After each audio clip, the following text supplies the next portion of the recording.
અને ટ્રેન દુર્ઘટનાનો મામલો ગત 10 મેના રોજ જોય ટ્રેનની અડફેટે આવતા 4 વર્ષની બાળકીનું નિધન થયું હતું અને આ સાથે દુર્ઘટના બાદ કોર્પોરેશન પોલીસ તંત્ર અને જોય ટ્રેનને કરાવી હતી બંધ અને સમગ્ર ગુજરાતમાંથી આવતા સહેલાણીઓને માંગને લઈને જોય ટ્રેન શરૂ કરવાની ગતિવિધિ શરૂ છે। દુર્ઘટના ઘટી હતી પરંતુ સહેલાણીઓનો ઘસારો વધુ રહે છે તો તે જગ્યાએ ટ્રેકની આજુબાજુમાં મુકાઈ રેલિંગો અને જોય ટ્રેનમાં વધારો, સિક્યુરિટી ગાર્ડ, એલસીડી લાઇટો, સેફટી સહિતની વ્યવસ્થાઓ કોર્પોરેશન અને પોલીસની પરવાનગી આપ્યા બાદ ટૂંક સમયમાં શરૂ થશે। તો જોય ટ્રેન અંતે ઉલ્લેખનીય છે કે કમાટી બાગમાં આવેલો જોય ટ્રેન સમગ્ર ગુજરાતમાં બાળકોથી માંડીને મોટાઓમાં પણ અનેરું આકર્ષણ ધરાવે છે, પરંતુ પાછલા ઘણા સમયથી તેનાથી અવારનવાર અકસ્માત અને મોતના બનાવો પણ બન્યા હતા, જેનાથી લઈને ટ્રેન વિવાદોમાં આવી હતી।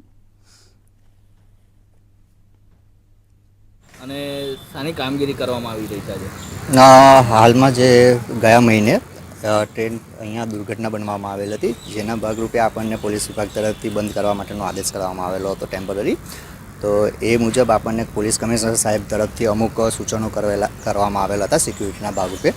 તો એ મુજબ આપણે જે ટ્રેનમાં કેમેરા લગાવવાના હતા કે પછી સિક્યુરિટીની વ્યવસ્થા કરવાની હતી, અનાઉન્સમેન્ટ સિસ્ટમ લગાવવાની હતી, પછી આ બેરિકેટિંગની વ્યવસ્થા કરવાની હતી, જેનું કામ આપણે કરેલ છે। અને હાલમાં આપણે જે બેરિકેટિંગની વ્યવસ્થા કરવાની છે જે આપણી પ્રોસેસમાં છે અને અકસ્માતવાળા સ્પોટ ઉપર આપણે બેરિકેટિંગ લગાવી દીધેલ છે અને જેમ જેમ કામ વર્ક પ્રોસેસમાં થશે એ પ્રમાણે આપણે આગળ જે આગળ પબ્લિક ગેધરિંગ વધારે રહેતું હોય છે ત્યાં આગળ પણ આપણે બેરિકેટિંગની વ્યવસ્થા કરીશું। જોય ટ્રેનનો લાભ પબ્લિકને ક્યારે મળશે? ઉપરથી આપણને મંજૂરી આપવામાં આવશે, ત્યારબાદ આપણે જોય ટ્રેન છે એ પબ્લિક માટે ચાલુ કરીશું। શું નામ આપનું?